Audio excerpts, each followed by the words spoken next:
जंगल गोटे चिल रहुथिला। से थिला भारी भल चिल। सी अन्य चढ़ई मानकर सांग भी थिला। मामा, टिकी आंटी, मिठू अंकल समस्ते निज निज घरे छोट चढ़ई मानक पाई भोजी करुथिले। मु भी चाहूची आम घरे भी भोजी हो। सब छोट चढ़ई माने आम घरे भोजी खाइबे। अच्छा ताहले एमिति कथा। मु भी काली आम घरे भोजी रखिबी।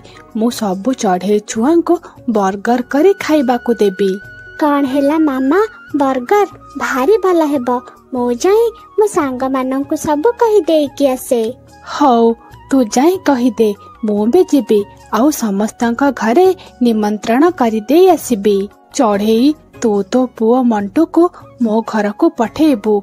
मु आज सबु छोट चढ़ईंक पाई भोजी रखिजी। मामा भारी मजा आसीबो। छोट चिल भी मोर भारी भल सांग। मु तो निश्चय जीबी। हाँ पुआ मंटू तू जीबू। ये तो भारी भल कथा। तो सांग माने भी आसीबे। भारी मजा हेबो। तापरे चिल काऊ मानंक घर को चली जाए। अरे चिल भौणी, तुमे आज अचानक मो घरे कौन काम अच्छे के? कालू मु आज मो घरे भोजी रखिची। सबु छोट चढ़ई माने आज मो घरे बर्गर खाइबे। तू भी तो पुओ राजू को मो घर को पठेई दे। अरे बा चिल भौणी, छोट चढ़ई मानकर पार्टी मु तो मो पुओ को निश्चय पठेइबी। मामा तुमे मते बाहर को खोइबा पाई नेउ नथिला ना? देख मो चिल्ला आंटी का घर को जाए मजारे मजारे बर्गर खाइबी। एमिति चिल्ला मिट्टू सुआर पुआ बुलबुल र झिया आउ पारार पुओ को निमंत्रण करी दिए। से गोटे दुकान को चली आसे। बर्गर करबा पाई सी पाउरुटी को किणी निए। अरे चिल्ल भौणी, तुमर तो केवल गोटे पुओ, तुमे एते सारा पाउरुटी को कौन करिबो? हाँ मोर तो गोटे पुओ, हेले मो पुअर बहुत सांग अछंती। सेमानंक पाई मु आज घरे बर्गर पार्टी रखिजी। अरे बा चिल्ल भौणी, पिलामानंकर पार्टी सतरे तुमे सबु चिल्लंक ठारो अलगा। छोट चढ़ई मानंकु तुमे केते भल पाओ, तांको पाई तुमे पार्टी रखिज। हाँ जंगलर चढ़ई माने मते निजर बोली भाबंती। मु भी तांको छुआ मानंकु भारी भल पाए। बर्गर पाई पाउरुटी किणी चिल्लता घर को चली आसे। से आसी घरे बर्गर तैयारी करे। सबु छोट चढ़ई माने भी चिल्ला घरे जाए पहुंच जाती। अरे गोरी, आम राजू काई कौन से चिल्ल घर को चली जाइची? हाँ कालू, राजू तो केते बेलू गलानी। से तो पूरा खुशी ही जाइची। आउ एपटरे भी आमे आम प्लान कर देलेनी। प्लान? को प्लान? राजू तो सेठी ता सांग मानंक संगरे पार्टी करिबो। आमे एठी कौन करिबा? मु गोटिए भल फिल्म लगेबी। पॉपकॉर्न खाई खाई आमे फिल्म देखिबा। हौ गोरी, तुमे जाओ पॉपकॉर्न तैयारी कर। मो मुह हाथ धोई टीवी ऑन करूची। गोरी काऊ रोषेई घर को चली जाए। हेले सानू काऊर मन जमा हेले बुझु न थाए। चिल्ल आम मानंकर सांग, हेले से तो गोटे चिल्ल। से आउ धोकारे आम छुआ मानंकु ता घर को डाकिनी तो। ना ना, मते ता उपरे नजर रखिबाकू हेबो। आउ नजर रखिबाकू हेले मते ता घर को जिबाकू हेबो। किछि न जणे कालू काऊ घर बाहर जाए। झरका बाटे आसी सीए रोषेई घरे चुप करे लुचिकी बसे। खाओ पिला माने, तुम चिल्ला आंटी तुम मानंक पाई बर्गर तैयारी करिची।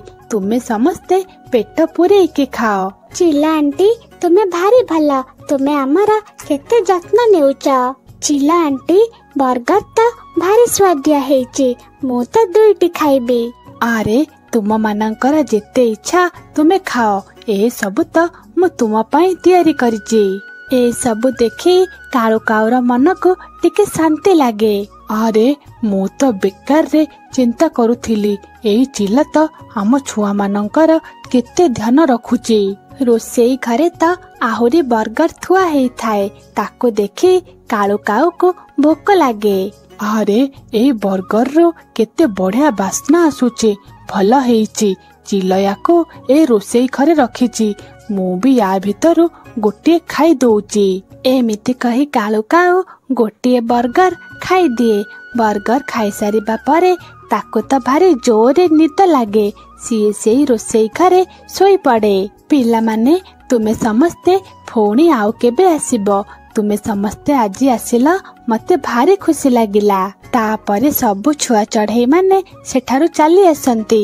ଆମେ ସମସ୍ତେ ତ ପେଟ ପୁରା ଖାଇସାରିଲେଣି। ଚାଲ ଆମେ ନଦୀ କୂଳକୁ ଯିବା ଆଉ ସେଠି ଖେଳିବା। ସେଠି ତ ଥଣ୍ଡା ଥଣ୍ଡା ପବନ ବି ଦଉଥିବ। ହଁ ହଁ, ମୋର ବି ଭାରି ଇଚ୍ଛା। ଚାଲ ଆମେ ନଦୀ କୂଳକୁ ଯିବା। ଆମ ବାପା ମା ମାନେ କେମିତି ଜାଣିବେ କି ଆମେ ନଦୀ କୂଳକୁ ଯାଇଛେ ବୋଲି? ଆମେ ଯଦି ଘରେ ଜଣେଇଦେବା ତାହେଲେ ଭଲ ହେବ। ଯଦି ଆମ ଫେରିବାରେ ଡେରି ହେବ, ସମସ୍ତେ ତ ଚିନ୍ତାରେ ପଡ଼ିଯିବେ। ଆରେ ମଣ୍ଟୁ, ତୁ ତ ସବୁବେଳେ ଏମିତି ଡରୁଛୁ। ତୁ ଏବେ ବଡ଼ ହେଇଗଲୁଣୁ। ଏବେ ତ ଡରିବା ଛାଡ଼ିଦେ। ତତେ ଟିକି ଆଣ୍ଟି କିଛି କହିବେନି। ତାପରେ ସବୁ ଛୁଆ ଚଢ଼େଇ ମାନେ ନ କହି ନଦୀ କୂଳକୁ ଚାଲି ଯାଆନ୍ତି। ଆରେ ଏତେ ସମୟ ହେଲାଣି, ହେଲେ ରାଜୁ ଏପର୍ଯ୍ୟନ୍ତ ଫେରିଲାନି। କାଳୁ ବି କେଜାଣି କୁଆଡ଼େ ଚାଲି ଯାଇଛନ୍ତି। ଫିଲ୍ମ ଦେଖିବା ପାଇଁ ପ୍ଲାନ୍ କରିଥିଲି, ସେତକ ବି ହେଇପାରିଲାନି। ଏପଟରେ ଟିକି, ବୁଲବୁଲ, ପାରା ଆଉ ଶୁଆ ସମସ୍ତେ ଆସି ଚିଲ ଘରେ ପହଞ୍ଚି ସାରିଥିଲେ।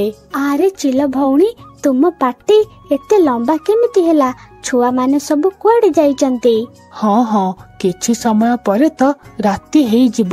ହେଲେ ମୋ ପୁଅ ତ ଏପର୍ଯ୍ୟନ୍ତ ଘରକୁ ଆସିନି। ମୋ ପୁଅ କୁଆଡ଼େ ଯାଇଛି? ଚଢ଼େଇ ମାନେ, ମୁଁ କେମିତି ଜାଣିବି? ସବୁ ଛୁଆମାନେ ତ କେତେବେଳୁ ଚାଲି ଯାଇଛନ୍ତି। କଣ ହେଲା? ହେଲେ ଛୁଆମାନେ ତ ଏପର୍ଯ୍ୟନ୍ତ ଘରେ ପହଞ୍ଚି ନାହାନ୍ତି। ମୁଁ ତ ଛୁଆମାନଙ୍କୁ ଜଙ୍ଗଲରେ ବି ଦେଖିନି। ଯଦି ସେ ତୁମ ଘରେ ନାହାନ୍ତି, ତାହେଲେ ସେମାନେ କୁଆଡ଼େ ଗଲେ? ଚିଲ ଭଉଣୀ, ତୁମେ ଆଉ ଆମକୁ ମିଛ କଥା କହୁନ ତ? ତୁମେ ଆମ ଛୁଆମାନଙ୍କ ସାଙ୍ଗରେ କିଛି କରିନ ତ? ଆରେ ମୋ ଝିଅର ଯଦି କିଛି ହେଇଯିବ, ମୁଁ ତୁମକୁ ଛାଡ଼ିବିନି। ମତେ ତ ପ୍ରଥମରୁ ଏଇ ଚିଲ ଉପରେ ବିଶ୍ୱାସ ନଥିଲା। ଆଜି ସେଇ ଦିନ ଆସି ପହଞ୍ଚିଗଲା। ସେଇ ତା ଅସଲି ରୂପ ଆମକୁ ଦେଖେଇ ସାରିଲାଣି। ଆରେ ତୁମେ ମାନେ ମତେ ବିଶ୍ୱାସ କର। ମୁଁ ତୁମ ଛୁଆ ମାନଙ୍କର କ୍ଷତି କାହିଁକି କରିବି?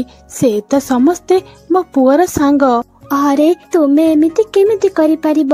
ଆମେ ସମସ୍ତେ ତୁମ ଉପରେ କେତେ ଭରସା କରିଥିଲୁ। ତୁମକୁ ଆମ ସାଙ୍ଗ ବୋଲି ଭାବିଥିଲୁ। ତାପରେ ସବୁ ଚଢ଼େଇ ମାନେ ଚିଲକୁ ଧରି ଦିଅନ୍ତି ଆଉ ତାକୁ ଦଉଡ଼ିରେ ବାନ୍ଧି ଦିଅନ୍ତି। ମାରିଦିଅ, ଏଇ ଚିଲକୁ ମାରିଦିଅ। ତା ସାଙ୍ଗରେ ତା ପୁଅକୁ ବି ମାରିଦିଅ। ଇଏ ଆମ ଛୁଆମାନଙ୍କ ସାଙ୍ଗରେ କିଛି ଠିକ୍ କରିନି।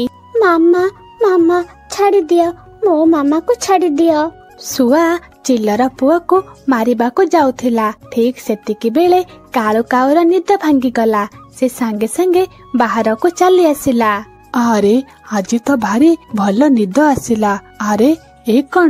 ସବୁ ଚଢ଼େଇ ମାନେ ଏଠି କଣ କରୁଛନ୍ତି? କାଳୁ, ଦେଖ ନା, ଇଏ ଆମ ପୁଅ ରାଜୁକୁ ମାରି ଦେଇଛି।